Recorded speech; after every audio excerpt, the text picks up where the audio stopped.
So I'm here today to sit down and talk to the winner of the 2022 Berger Prize, Adriano Aymonino, whose extraordinary book, Enlightened, Eclecticism, the grand design of the first Duke and Duchess of Northumberland, was felt unanimously by the judges to be the standout contribution to this year's shortlist.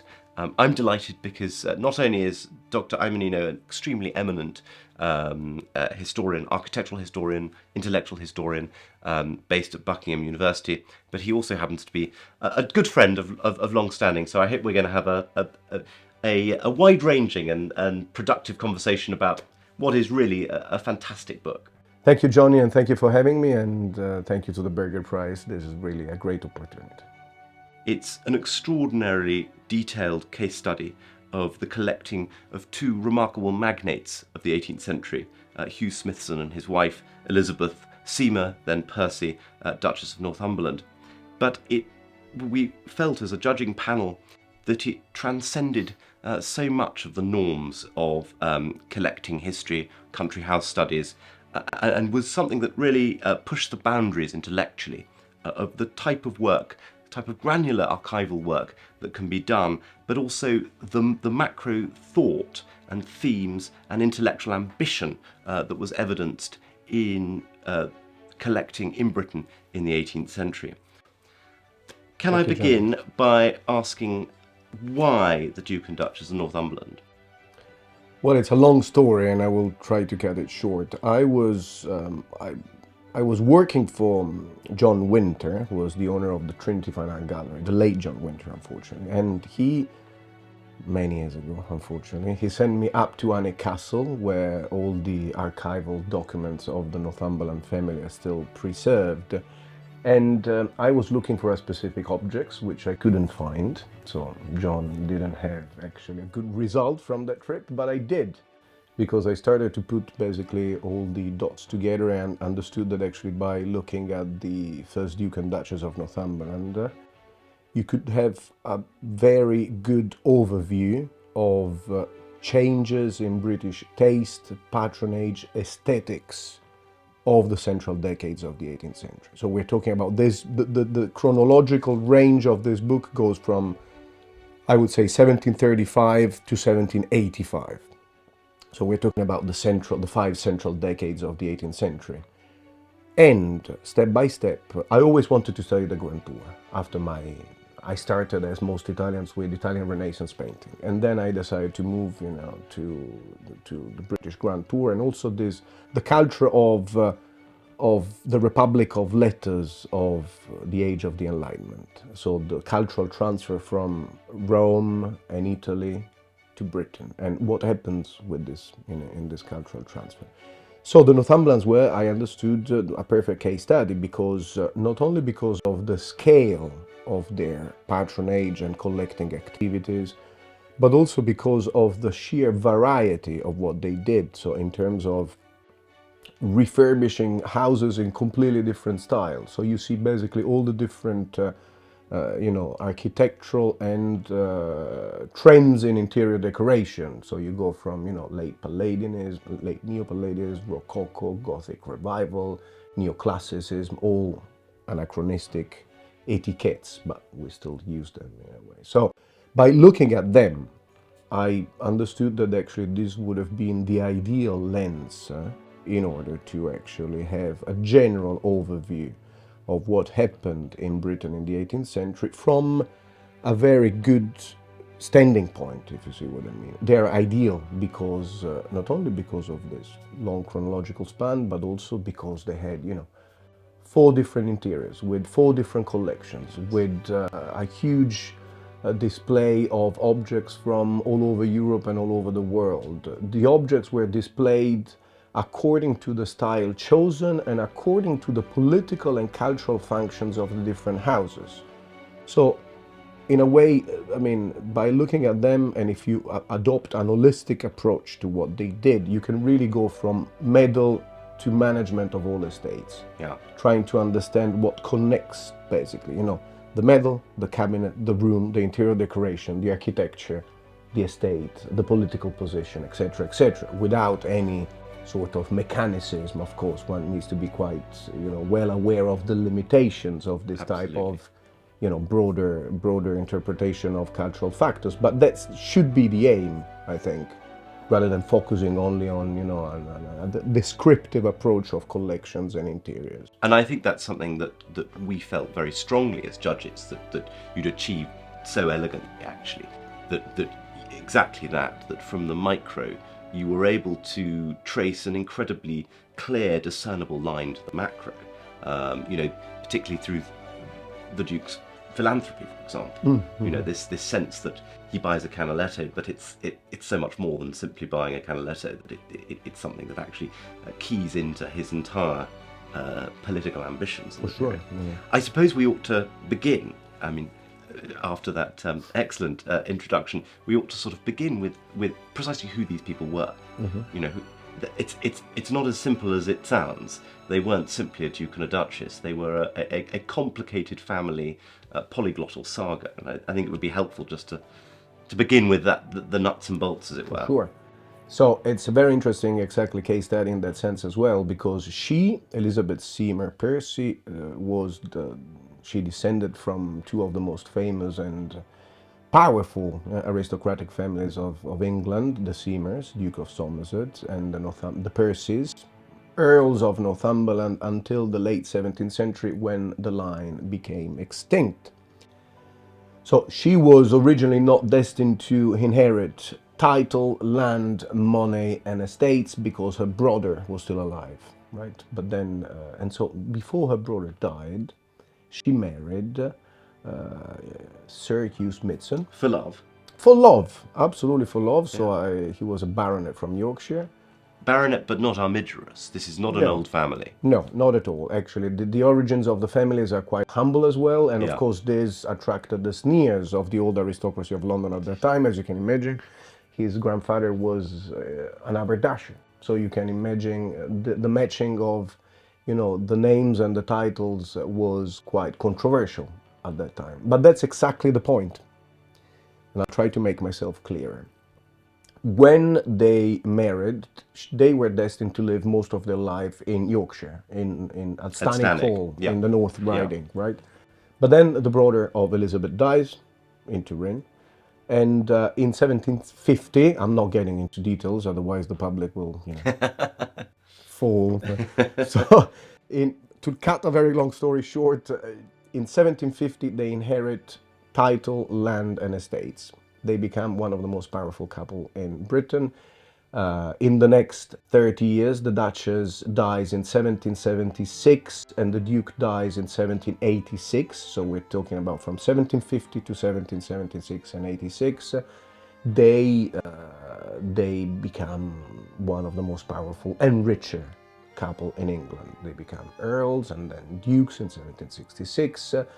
She is the lady of the bedchamber of Queen Caroline and then Queen Charlotte, many political positions. Absolutely. However, they clearly understood from the beginning that the Percy name had disappeared from the peerage in the late 17th century. So they were resurrecting a peerage through the female line, through the marriage with a much humbler family. Hence, there's a huge awareness that pomp and a political and cultural use of interior design, interior renovation, of architectural commissions, of collecting, etc., was absolutely quintessential to reaffirm their position in the London and national. And I think that's one of the things that comes out so clearly in the book, is that design decisions are not casual.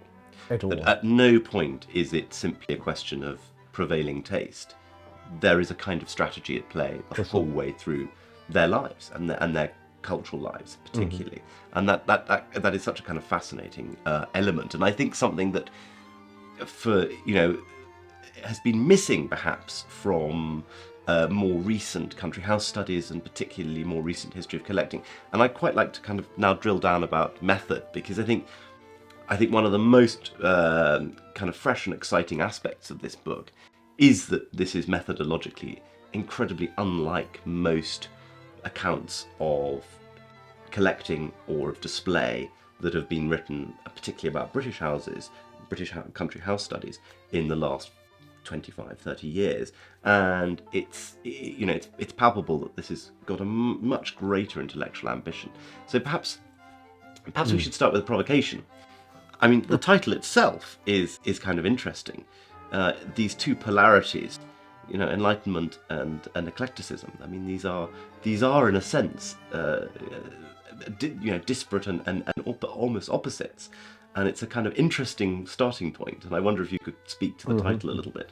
But it's a kind of oxymoron, and that's why I chose it. Absolutely. And that's why I liked it. I mean, it's almost impossible to pronounce it. But that's the point, in the sense that by studying the Northumberland, you see that actually exactly at the same time they were patronizing, Gothic revival, a new form of classicism that today we call neoclassicism, but Adam called it the true style of antique architecture, still building elements in, strange late Palladian infused with Rococo, exactly at the same time, which is absolutely unique in Europe at the time. Yes. So by looking, and that's why basically I chose them in a way. So by looking at them, you see how different styles can be resurrected exactly at the same time, and different pasts can be resurrected and revived at exactly the same time for contemporary purposes.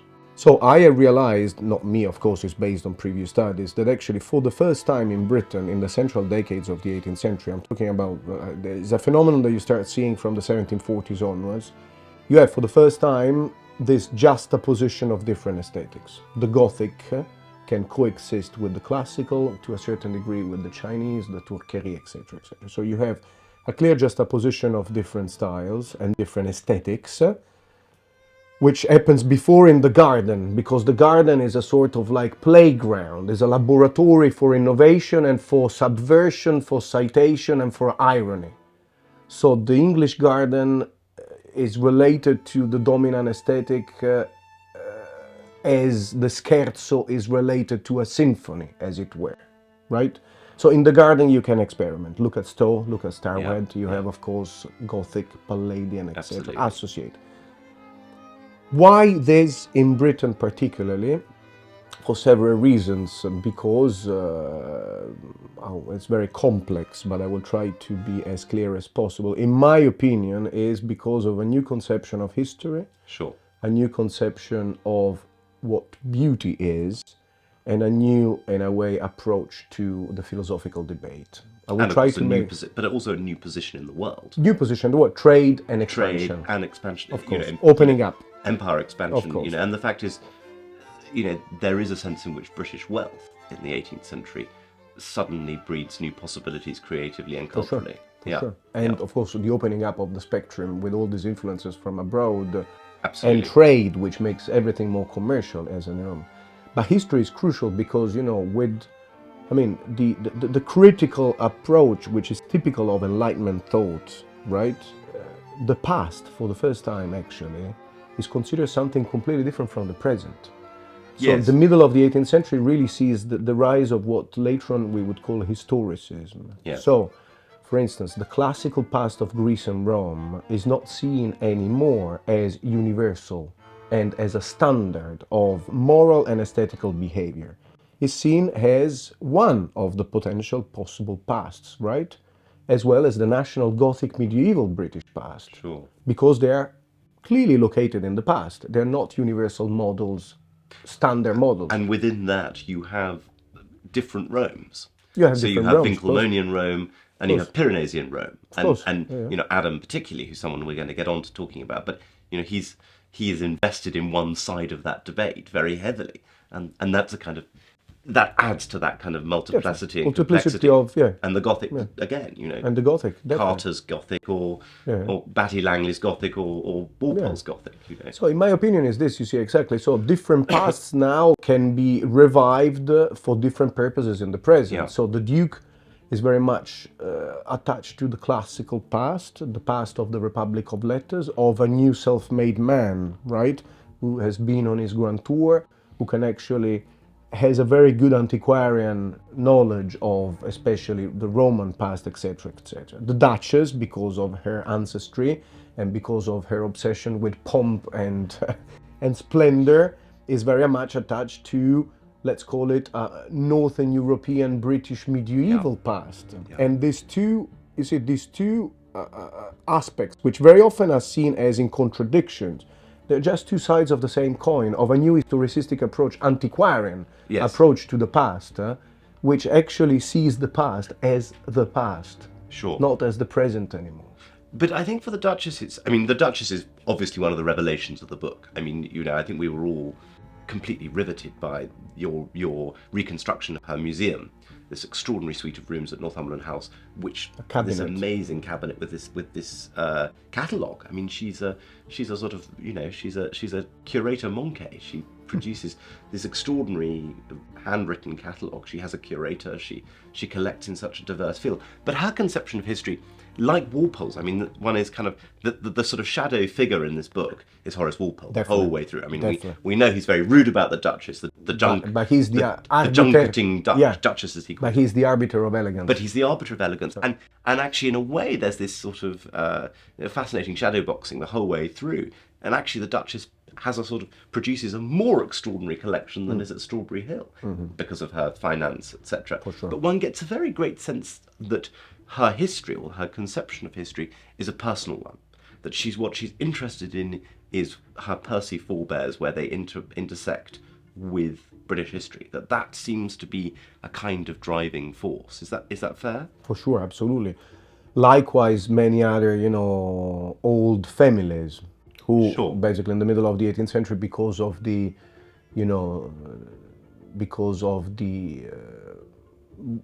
rising power of the so-called middle sort, right? So the mercantile classes, etc., and also because the power of the court and the church was diminishing in the 18th century.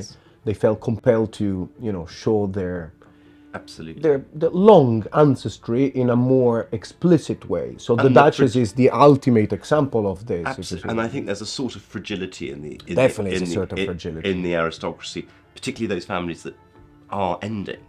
I mean, I think that is a very under-researched area. I'm thinking of, for example, that extraordinary Gothic creation at Welbeck. Because she's the last of a line of 3 families, and so this is a sort of sense that there is an anxiety about expansion, industrialization. What is that going to do to the English house? But whenever a culture actually shows the symbol of its past in a very explicit way, is a clear sign of crisis, of loss of power. Venice in the 16th century. Yeah, to go back to this idea of enlightened eclecticism. So I really think there are many other, beauty for instance, right? So let's say the concept of beauty, which is supported by, let's call it classicism, or the academic ideal of the 18th century, is a concept of beauty which is objective and universal, because it's based on, let's say, the theory of proportion, and hence, of course, can be quantified, can be understood intellectually. This is absolutely explicit. If you flick through the pages of most architectural books produced in Britain and even northern parts of Europe in the 18th century, this is absolutely explicit. So beauty is something with a capital B, right? Which can be, of course, understood intellectually. And then in the middle of the 18th century, you have writers like Berger, like Hume, who actually support a completely different idea of beauty, which is eventually also in this case the result of a much more empirical approach of the culture of the Enlightenment. Beauty is not something that actually you can understand through the intellect. Beauty is something that you experience through the senses. And if you experience through the senses, each of us has different senses. So beauty cannot be anything else than relative and subjective. There's a gigantic, you see what I mean, shift of intellectual and cultural paradigm happening in the middle of the 18th century. So if beauty is, of course, subjective and relative, anything goes to a certain degree, if you see what I mean. These universal and canonizing claims of classicism starts to be, taken apart in a way, because after all, also, the Gothic past and the Gothic style, or any style, can be in a way used to evoke a different type of aesthetics. So really the point of this book, I think, is it is about style, it is about collecting and patronage, but the ultimate goal is to show, in a way, this huge shift in European aesthetics in the middle of the 18th century through a very narrow lens. Hence why Enlightened Eclecticism. An Yeah. eclecticism which is actually based on a cultural mindset generated by the culture of the Enlightenment, which I opens up the spectrums many different Totally. ways. And I think what you do brilliantly is position this extraordinary, as you say, paradigm shifting moment of the 18th century. Essentially what you do is put all of these ingredients, style, aesthetics, politics, etc. Basically you're making a case for that we shouldn't be thinking that this is a 19th century invention. That actually, Not at all, exactly. That's the point. That this is, this is not a predisciplinary era. This is a moment at which actually fundamental battle lines are drawn and fundamental ideas are exercised that go on to have enormous ramifications right through into the late 19th century. Even today, I mean, of course, historicism, we know, if someone says historicism, you immediately think at Hegel and the 19th century and the German thought. But the seeds are here in the 18th century. And people have made claims that Hegel is, Goethe is important, but actually, dare one say it, what we've got is Rome in the 1750s, is turning into, one of these major cultural hubs that, that is absolutely, and the quickest, flashiest place it's being reflected is London in the 1760s. Oh, for sure. So you get Robert Adam returning from that entrepot and producing, perhaps his greatest and most considered design statement, Scion. Yeah, for sure. For the Duke and Duchess of Northumberland. And that brings us neatly on to, really, for me, the standout chapter of the book. The chapter that, I think I've been waiting 15 years to read, and didn't disappoint. It is an astonishing achievement that a house that we all thought we knew incredibly well, perhaps the most photographed 18th century interior in Britain, and yet at every page you bring a surprise and a new level of depth. So, let's talk about Scion, because I think it's such an extraordinary chapter. So the position, I suppose, before was that the Adams were, yes, they were doing something new, but it was scenographic, it was surface, it was ornamental. And you have totally proved this to be incorrect.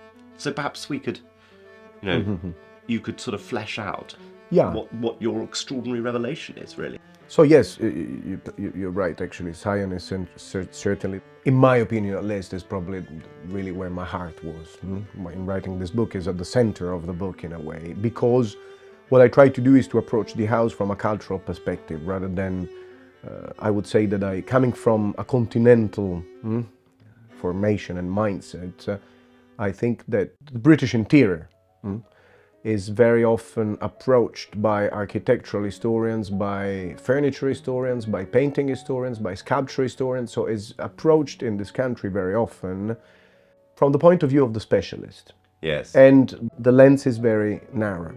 It's focused on single categories of objects, right? Or worse still, it's a biographical approach. Oh, it's a biographical approach. And one that is, of course, anecdotal. Anecdotal, and one that has a perhaps too great a reverence for the genealogy of the house owner. And that's a problem which we might get on to later on. Yeah. And of course, if you approach these houses from this very specialistic point of view, you gain in precision, but the risk, which is probably much worse, the risk is that you lose the bigger picture. Absolutely. So what I try to do is to bring together, in a way, this typical British empiricism and narrow lens towards the specific category of object with a more continental approach of cultural history, or Kulturgeschichte, the great German tradition. The lazy assumptions were that, as we say, the neoclassicism was ornamental, but your revelations, your discoveries, and your laser-like analysis of the sources is that this is a remarkable piece of intellectual antiquarianism. For sure. Because I'm pretty sure that what I did is this, in a way, what I tried to do is to try to understand how you bring Rome to London, right? If you want to create a new Mount Palatine, as Horace Walpole called Scion House, how do you go about it? What Without type of Roman source? precedents, Without Roman precedents, because of course Adam didn't know any domestic apart buildings, from Spalato. Spalato, which is, yeah. So very few. So it's a complete invention, Yeah. of course. His true style of antique decoration is completely invented. I mean, he was a very clever businessman and very clever in promoting himself with the clients. So the idea is, But you know, I mean, I yeah, think he the knows. revolution. He knows this his is, stuff. you know. So I would have been a kind of Adam doubter, I think, until, you know, certainly until we began to have conversations about Adam, which, you know, and what's extraordinary is, you know, the level to which he's able to command. Can we jump ahead and talk about the Long Gallery? yeah, for sure. The Which point is exactly this. He understands that if he wants to sell a new style to his client, which is dramatically different from what the previous generation could provide, you need to have, you know, layers of citation of Roman sources in architecture, in sculpture, in decoration.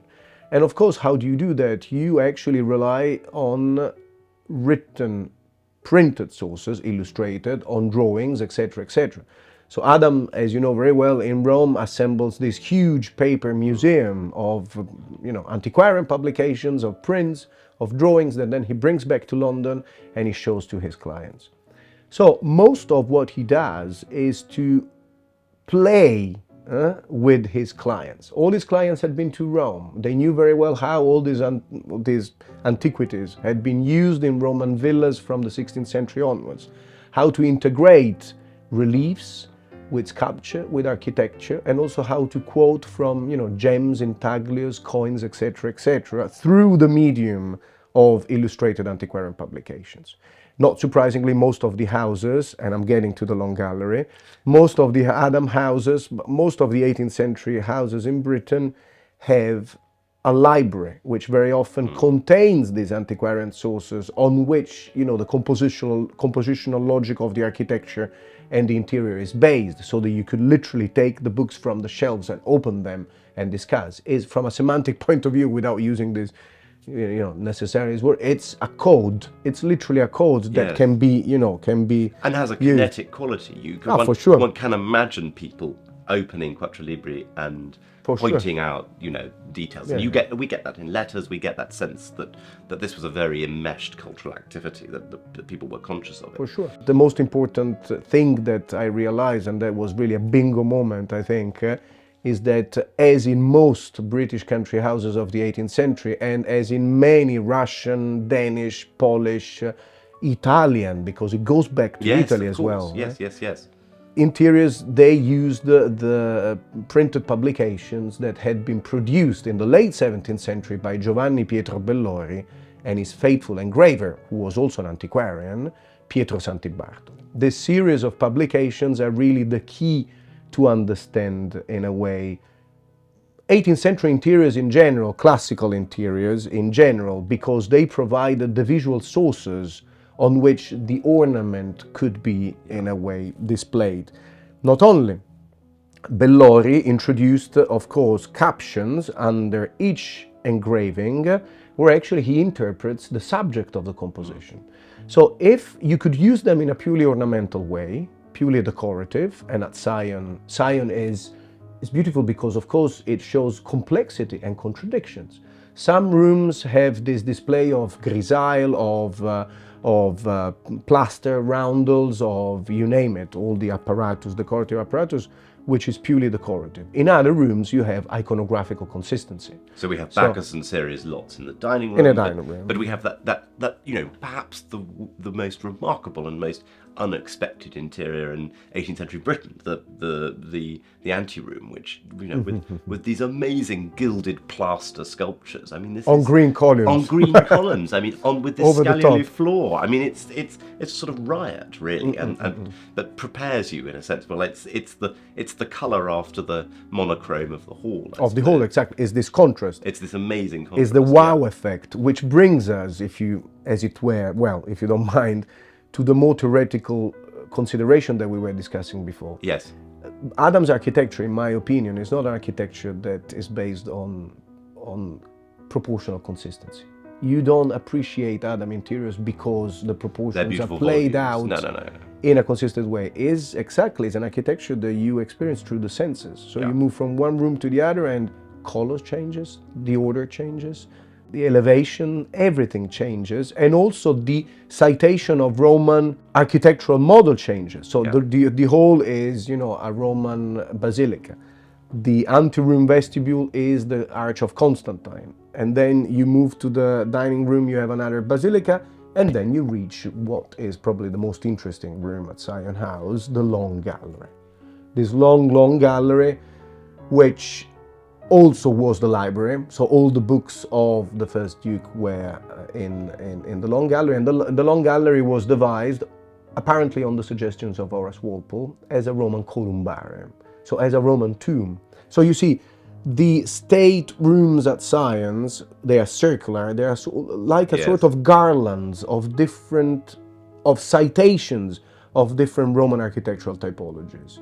You cite the architecture and then you populate this architecture with citation of canonical statues, the Dying Gaul in the hall, for instance, the wonderful Dying Gaul in bronze by Valadier, shipped to England from Rome, etc., etc. Then you have, of course, all the marble copies by Cavaceppi, Della Valle, Harwood in the dining room, and then finally you reach, the Long Gallery, which is a columbarium.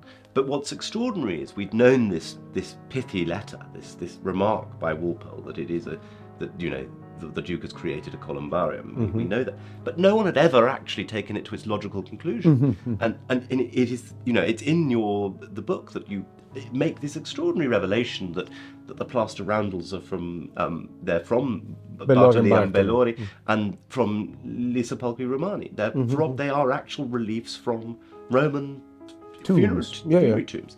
And the stridulated decoration, which is the sarcophagi on the bottom of the book presses, and everything. I mean, how anyone missed this? You're perfectly right. There's a cultural preconception here, which is a certain British skepticism towards iconography, which actually goes back to the 18th century. Already in the 18th century, you have primary sources that, of course, show a certain irritation with the obscurities and complexities of Roman Baroque allegories and religious iconography, from a more Anglican point of view. So it's something that goes back to the 18th century, the skepticism towards obscure iconography and the cultural complexities of iconographical programs. But all these patrons had been to Rome, had seen all the villas. They knew perfectly. They have read their Cesare Ripa, which is, of course, the most famous book on iconography. So they've seen how, the antique could be used in order to create programs. A Villa Borghese, a Villa Medici, etc., etc. No, and that's the revelation. It's the programmatic quality of this, and the fact that in this columbarium, in this sort of extraordinary funerary monument to the Percy family, it's explicit. The roundels running along the top of the room go from Charlemagne to the Duke and Duchess. It combines the Gothic, in a sense. It combines the antiquarian with the neoclassical. With the classic, and also with the traditional use of the Long Gallery as the place where you would display the paintings of the family. So it fits together. It is a columbarium. And I think that other sense that, one gets the extraordinary intellectual ambition of Adam that I think, is perhaps lost in the earthier reality of his biography, his bankruptcy, his endless constant sort of mercantilism, perhaps loses the fact that this was a serious intellect at work. And the playfulness. And it wasn't until, really studying your book that for example, he's using illustrations of gems from printed sources. That the prints themselves would be larger than the gems, but Adam, in that extraordinary magpie way, is turning them into architectural elements this size. Yeah, gigantic. Yeah, of course. But that's a kind of inventiveness that really we only see in Piranesi. Yeah, for sure. The influence of Piranesi on Adam is impossible to overestimate. But that playing with scale is not something you'd get from a more traditional architect. No, for sure. You wouldn't get it from Chambers. You wouldn't get it. You wouldn't even get it from Quaregno. I mean, for sure. It's that willingness to abandon the propriety of scale is really kind of which extraordinary. goes back to exactly the complete disregard for the theory of proportion as well. Totally. So he doesn't care. He doesn't care. And also, I mean, the real difference between him and what the previous, architects like, the late Palladian, Garrett, Brettingham, exactly, is the fact that actually most of the architecture of the first half of the 18th century is based on Renaissance. Sure. It's reinterpretation of classical Scamozzi antiquity. Scamozzi, Serlio, Vignola, yeah, exactly. Palladio, of course. Exactly. Well, Adam actually marketed his style as going back to the original sources. Absolutely. So, of course, if you want a wonderful roundel, I will not actually try to give Find you... one the right size. Exactly. It will be, a gem that everybody knows in the Medici collection that has been published by Gori in his Museum Florentinum, or by Stosch, or by Mariette, you name it, that everybody would have had those books. So that actually brings me to a very important point. This is an antiquarian culture that actually cites both the original in Rome, but also this galaxy of printed sources. The textual. So the textual, the 18th century is the century of paper. Absolutely. Is a century of print. Absolutely, that's so The true. medium of print is the vehicle through which the Republic of Lecter can communicate from Naples to Edinburgh. Absolutely. So you see what I mean? They are referring both to even more to the medium of print rather than the original. And that's so extraordinary at science. So the ceiling of the drawing room, for example, which is, it's cutting edge. It's cutting edge, These are the latest publications coming out. It's from the Antichità d'Ercolano Esposte. It's the Ercolano Esposte rather than the 9 volumes of the Herculaneum Museum. It's the decoration. But it's extraordinary. That's published in what, 1757. 57, and we're in 61. It's going on a ceiling in Middlesex. I mean, I think that's the thing, and the fact that those books are in the room next door, so that you could pull them out. And I think that, for me, is such a revelation about the interplay between architect, designer, patron. So yes, I think this is essentially in a way. So this idea of this international culture, because after all, it's the culture of the Republic of Letters, where that can be used as a code to bridge the gap between, high and low, country and city, etc., etc. So the culture of the Grand Tour from a contemporary perspective is always seen as a sort of an elitist culture, which was indeed an elitist culture, but compared to the culture of the 16th and 17th century, is democratic. It's hugely democratic. Because the numbers increased enormously of people who could travel and who could actually communicate beyond the class barrier. Totally. Etc., etc. So if you put that into perspective, compared to, the Republic of Letters and those who actually were the patrons and the collectors of the 15th, 16th, and 17th century, the 18th century is a great age of expansion, of communication between different classes, between different cultures, etc., etc.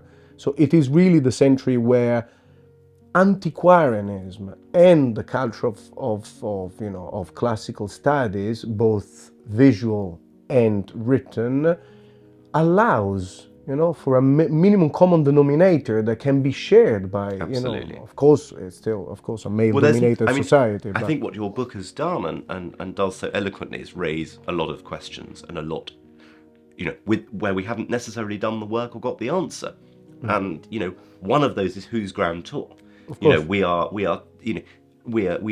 inherited a scholarship that is too biographically minded about the Grand Tour, specific tours, whereas actually we need to think far more holistically about Grand Tour culture, for sure, and about in general, precisely how exactly this extraordinary percolation of styles and of ideas and of designs that spread remarkably, so that federal architecture in North America, but also comes out of the same could sources. be applied to country house studies, because if you come to this country as a continental, and you say that you're studying, several country houses, there is, because of an ingrained tradition. Absolutely. There is an assumption that you are either part of an aristocratic family or you work for the Dukes of Northumberland. You can imagine how many times they ask me, so you work for the Dukes of Northumberland? I say, no, I'm approaching this subject from, a cultural point of view, a scholarly point of view, because it's an episode that it's immensely interesting from a cultural point of view, because it reveals, this change in aesthetics and everything. So I'm not really interested in. No, I think people. In the. I think people who pick up this book, with its beautiful glossy cover and spectacularly well designed, by the way. When we, in our intellectually minded conversation, we mustn't lose sight of the fact that this is a very beautiful book designed by Emily Lees and published by the Paul Mellon Centre, and I think that they deserve a lot of credit for sure. what a pleasure it is to read. But I think people picking it up in a bookshop might think this is, fits into the dare I say it, the kind of Rizzoli coffee table book about houses, which seem to kind of appear with alarming rapidity on the market, and it's anything but. And there is still a frontier to be crossed. For sure. The fact is that we are still too deferential in this country about writing about private collections. Access is a problem. For sure. And I know that it's something that you've been obviously you've been afforded access, but it's not easy. Not easy at all. These are private places with, belong to private individuals. And that's problematic and does have produce a kind of intellectual asymmetry, because, it means that those places that are more accessible are written about more often. Mm-hmm. And, the revelations you've made that are just sitting in the archive at ANIC are extraordinary. That does bring me on to another question about method, which I think is an important one. Sion is the house that exists here. And so Sion is in a way the easiest and most legible of the case studies. Mm-hmm. But perhaps the most, for me, one of the most rewarding chapters was on ANIC. Mm-hmm. Yes, a house that still exists, but the design that you discuss in wonderful detail, actually, in very rich detail, it's a design of the imagination because it's been entirely removed. And it'd be very interesting, I think, just to have a few thoughts on the process of architectural reconstruction and how you approach that intellectually. Clearly. The problem that I had to face with putting all these houses together is exactly what you just said. One house still stands, Sion House. Although altered. Slightly altered in the 19th century, while Stannick Hall, Northumberland House and ANIC have been completely destroyed or renovated. So my work was, of course, a work of philological reconstruction, but this archaeological obsession is not, is not an end in itself. It is the stepping stone on which you try to reconstruct these interiors and their role into the overall campaign of patronage and how this can reveal exactly problems of taste and aesthetics. ANIC is a typical, was probably the most difficult chapter because it was completely renovated by Robert Adam by James Payne. I think there's also the hand of Daniel Garrett there. And then... Who was the sort of Northumberland House architect. Yeah, used by the Duke everywhere. At Stannick, at Northumberland House, and probably at the beginning of ANIC. This is what I think. And these architects actually were employed by Duke and the Duchess at the same time as they were renovating Sion House as a new Roman villa. So that's the most interesting part. Yes, you could have this stylistic parallelism. At the same time. You could... It seems such an obvious thing to say that you could ride two horses at the same time, but actually we're so bad. I mean, we think of people as either Gothic or classical, and to think that this couple were doing this simultaneously. For sure. And also, there's a general assumption in contemporary studies that assume that the Gothic is also always used as a sort of critical tools towards the dominant culture of classicism. Sure. What I try to do at ANIC is to reveal the fact that actually the methodology used at ANIC is absolutely identical to the methodology that was used at Sion, Gothic rather than classical, but also ANIC Castle, on the example of Strawberry Hill, of course. There's a direct link between Horace Walpole's Strawberry Hill and the Duchess. ANIC Castle is an attempt of recreating a medieval interior, right? Yeah. With based on many antiquarian books on the ancient St. Paul Cathedral, on the Cathedral at Absolutely. Canterbury, of the York. And again, it's the same problem, just a different, Exactly. So they rely. It's an antiquarian approach to the past. Precisely. They rely on printed antiquarian sources and their illustrations, which were kept in the Library at Alnwick. Yeah. And Adam and Payne produced these enormous interiors, completely very 18th century Gothic, full of color. There were no works of art displayed at Alnwick. Only arms and armors, heraldry, and portrait of the ancestors. So it's modern Gothic revival, it's medieval revival. Yeah. And it's the playground of the Duchess, it's not the Duke. The Duke, of course, supervised the architectural design, but she is behind the renovation of Alnwick. It is really the Duchess behind, of course, the idea of renovating the castle as a new Gothic medieval castle, which could, in a way, show the ancient lineage of the Northumberland. Think that actually these rooms were completely covered, especially the chapel, with shields and coats of arms, etc. Hundreds and hundreds of the Northumberland side. There was one shield of the Smithson side, one. So the message is clear, if you see what I mean. The message is absolutely clear. So Adam used, of course, also in that case, it's very fascinating to try to understand what type of Gothic he is trying to resurrect, right? As many 18th century architects, they favored the perpendicular Gothic, the so-called perpendicular Gothic, because it's British, but also because its orthogonality works really well with the classical training and mindset of an architect. And it's the dado rail, the wall, and you can introduce a degree of symmetry. Exactly. One of the points is what Francis Haskell once said, and I think that this is very important, that the country houses in this nation should be considered as civic museums. So the civic museum in Italy, Museo Civico, the local museums, or in France, which are the result of a completely different political tradition, the distribution of the great resources of Paris and Versailles into provincial museums under Napoleon. What the civic museum and the provincial museum are in Italy and France, so are country houses in Britain. So country houses should be approached as from a heritage management and a heritage point of view as great repositories of cultural treasures in a way. And also this integration between, the great aspect of the British country house is that you have different layers, right? So you can actually, they should really be approached from an holistic point of view. Totally. And see how objects, collections, interiors, architecture, and overall, basically, use of the house could dialogue, right, together, rather than exactly the usual differential biographical approach to the British country house. But it's very revealing. Everything, we should always ask ourselves why. It's obvious that in this nation, because of its history, because of its stress on class, etc., the country house is still, especially also because of the myth of the country house, which was developed in the 20th century from Brightside Revisited onwards. Totally, And it's continuing to be perpetuated. Of course, the study of the country house comes with huge strings attached, if you see what I mean. I think that's extremely interesting, and I think that moving forward, country house studies, there have been stuck in a rut for the last half century or so, and I have to say, I think one of the great revelations, with great exceptions, of course, but I have to say one of the